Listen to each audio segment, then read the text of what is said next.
어떤 특징 좀 꼽아주셨나요? 지난번에 공시를 가지고 왔을 때 NH 한국사이버결제 네. 관심 가지고 봐야 되냐 말씀하셨지 않습니까? 네. NHN 한국사이버결제뿐만 아니라 캐시이니시스도 좀 반등이 같이 나왔었습니다. 네. 그러면 그때 공시가 나왔던 것이 NHN 한국사이버결제 주식을 캐시이니시스가 취득하고 캐시이니시스 주식을 NH엔터테인먼트가 취득하는 상호 협력을 진행을 했었습니다. 그러면 전자결제 관련주도 다시 한번 좀 햇빛이 들까라는 기대감들도 나타냈었는데 사실 지금 주가의 움직임은 뭐 급격하지는 않겠습니다만은 그때 이후에 시장에서 좀 관심을 받아주고 있다라고 볼 수 있을 것 같습니다. 지지부진하던 상황에서 특별한 이슈가 터지면서 거래량들이 나왔었고 시장 투자자들이 좀 관심을 가지고 있는 상황이라고 보실 수 있을 것 같은데요. 거기다 지금 간편결제 시스템 이용 건수가 증가하고 있다라는 거 사실 예전에 기대했던 만큼 지금 폭발적으로 늘어나고 있지는 않습니다만은 통계치를 보신다 그러면은 이번 5월달 같은 경우에도 온라인 쇼핑 차지하는 비중이 5조 원대 그러니까 15.7%를 차지하고 있다라는 겁니다. 상당히 많은 금액이 차지하고 있다라는 건데요. 그리고 하루의 결제 금액과 결제 건수도 늘어나고 있다라는 점은 우선 긍정적으로 바라볼 수 있을 것 같습니다. 하지만 시장이 바라보고 있는 것은 과거에 생각했던 기대했던 만큼의 주가가 많이 상승을 했었기 때문에 과연 이렇게 막혀있던 것을 어떻게 치고 나갈 것인가 라는 것에 문제점을 가지고 있었고요. 이러한 문제점을 한국 사이버 결제와 협업 관계를 통해 가지고 시너지 효과를 내겠다라는 것을 보실 수가 있을 것 같습니다. 우선 시너지 창출을 위해서 경쟁사와 협업을 선택했다라는 것은 얼마나 어려웠기에 이런 선택까지 했냐라고 볼 수가 있을 것 같은데요. 하지만 우리는 좀 잘 생각해 봐야 될 것 같습니다. 같은 음식점들이 모여있는 상황들을 많이 볼 수 있는데요. 이처럼 서로가 필요한 것들을 함께 공유함으로써 이러한 지금 박스권을 좀 돌파하자라는 그런 기대감으로 함께 살펴볼 수 있을 것 같고요. 그리고 마지막으로 KG이니시스 같은 경우에는 위치는 상당히 좀 매력적인 자리로 가지고 있습니다만은 항상 말씀드렸다시피 자회사를 통한 이러한 좀 디스카운트의 영향을 많이 받고 있는 상황들입니다. 그래서 KG이니시스 가격적으로 상당히 매력적입니다만은 시장에서 원하는 것은 조금 더 확실한 것을 원한다. 즉 자회사의 뭐 매각이 나오든가 아니면 실적적인 부분에서 확실히 늘어나는 것을 좀 원한다라고 우리가 참고하시면 될 것 같고요.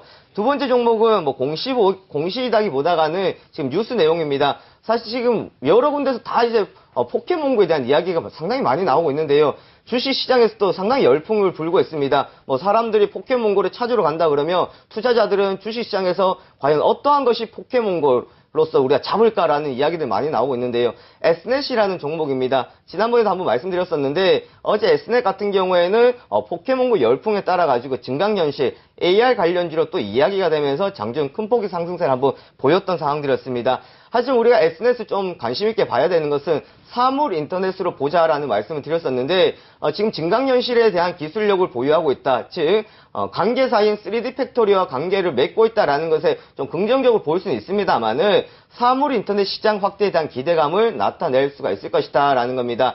과거에 테마로 많이 이야기했던 사물 인터넷 지금은 선택사항이 아니라 필수다 그랬습니다. 가전에서 그리고 헬스케어 그리고 가구에까지 사물 인터넷의 선택폭이 넓어지고 있다는 것은 우리가 긍정적으로 봐야 될 것 같고요. 또한 삼성전자 네트워크 사업부에서 분할되어서 나왔다라는 또한 긍정적인 부분들도 함께 작용할 수 있을 것으로 나타냅니다. 그래서 이러한 사물 인터넷 관련주 쪽에서 우리가 앞으로 시너지 효과를 좀 더 기대해 볼 수 있을 것 같고요. 지금 현재 상황으로 봤을 때는 사물 인터넷 관련주들은 우리가 테마주로 보는 것이 아니라 실적 성장과 한 단계 레벨업으로 보시면 되겠습니다.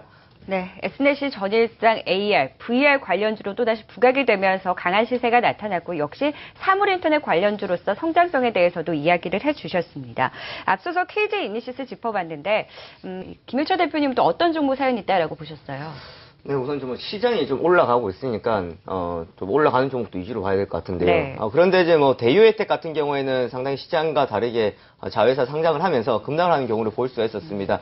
그러한 특징주도 있었습니다만은 좀 기분 좋게 다시 바닥을 좀 치고 올라가는 종목들 위주로 한번 살펴봐야 될 것 같습니다. 앞에서 언급해 주셨다시피 반도체 관련주들이 최근 상당히 좋은 모습들이고 거기다 OLED 관련주들이 주춤하다가 이제 다시 조금 움직이는 모습들을 보여주고 있는 상황들입니다. 사실 OLED, 반도체 우리가 업종이다라고 이야기는 하겠습니다만은 종목별로 보기에는 전공정, 후공정, 또 부품, 가스 여러 가지가 많은 상황들입니다. 그래서 이것을 조금 더 자세하게 짚어봐야 될 필요성들이 있지 않을까라는 생각들 해볼 수 있는데 OLED 쪽에서는 테라세미콘 같은 경우에 가장 주력으로 한번 뽑아볼 수가 있을 것 같습니다. 반도체와 함께 엮여 있다라고 보시면 될 것 같은데요. 이제 드디어 바닥권을 어느 정도 돌파하면서 흘러가는 모습들을 보여줬다라는 겁니다. 상당히 어려운 흐름들을 보여주지 않았나라는 생각들을 해볼 수가 있겠고요. 지겨운 흐름들도 나타냈었습니다. 하지만 단기 조정을 거치면서 가벼워진 2분기 실적 시즌을 준비한다라는 말씀 전해드리고 싶습니다. 사실 그전 같은 경우에는 OLED에 대한 기대감 때문에 백지 공시 등을 통해 가지고 상당히 많은 상승폭을 보여줬었고 거기 추가적인 상승이 나오지 못하는 모습이었습니다. 그러다 시장이 좀 우려스러운 모습들이 나오면서 하락을 했었는데 이제는 시장이 어느 정도 안정을 찾으면서 어제 5% 이상의 강한 상승률을 보여줬다라는 것은 2분기에 대한 실적에 기대감이 있고 가격적인 매력들도 충분히 볼 수 있을 것이다 라고 생각을 해볼 수 있겠습니다. 거기다가 반도체와 OLED에 함께 우리가 수혜주로 엮어서 볼 수 있을 것 같고요. 그리고 OLED 투자에 따른 기대감, 삼성 투자에 따른 기대감 함께 우리가 살펴보시면 되겠습니다. 또 두 번째 종목은요. 이 종목도 역시나 상당한 하락 기간을 거치다가 이제 올라오고 있는데요. 우리 남자아이들의 필수 아이템이라고 하는 터닝 메카드입니다. 손오공인데요. 사실 손오공 같은 경우에는 좀 아쉬운 부분이 없지 않아 많은 종목이라고 보실 수가 있을 것 같습니다. 국내 판권이 국내 것만 해당이 되고 있기 때문에 실적의 한계성이 항상 드러내고 있는 종목들이었기 때문에 손오공은 실적을 예상하기에는 가장 쉬운 종목이지 않을까라는 생각들을 해볼 수 있습니다. 국내에 판매가 이루어지는 것만 보면 이 기업의 실적이 어느 정도가 될 것이다 라는 예상이 나올 것 같은데요. 이번 같은 경우에도 실적에 대한 기대감, 다시 사상 최대치의 이야기는 올 초부터 지난해 연말부터 나왔던 이야기였습니다. 그런데 올 1분기 실적이 좋게 나왔음에도 불구하고 주가는 움직이지 않았고 오히려 하락세를 보여줬었다라는 것은 이거 이상 나오기는 힘들다라는 게 나왔습니다. 그러면 여기서 이제 결론은 나왔습니다. 실적 이 정도는 나올 것이다. 그런데 지금 주가는 떨어졌다라는 거예요. 그럼 그 자리까지 반등은 쉽게 나올 수가 있다라고 우리가 해석을 해볼 수 있을 것 같고요. 5월 19일부터 시즌2 방영이 되었습니다. 터닝메카드 W가 이제 방영이 되었는데 사실 시즌1보다가는 조금 지지부진한 모습이 나타나는 것 같습니다만은 실질적인 부분들은 충분히 나타날 수 있을 것이다. 그리고 좀 유의해야 될 점은 여전한 숙제, 수익성의 한계라는 부분들은 우리가 좀 참고하고 가시면 되겠습니다.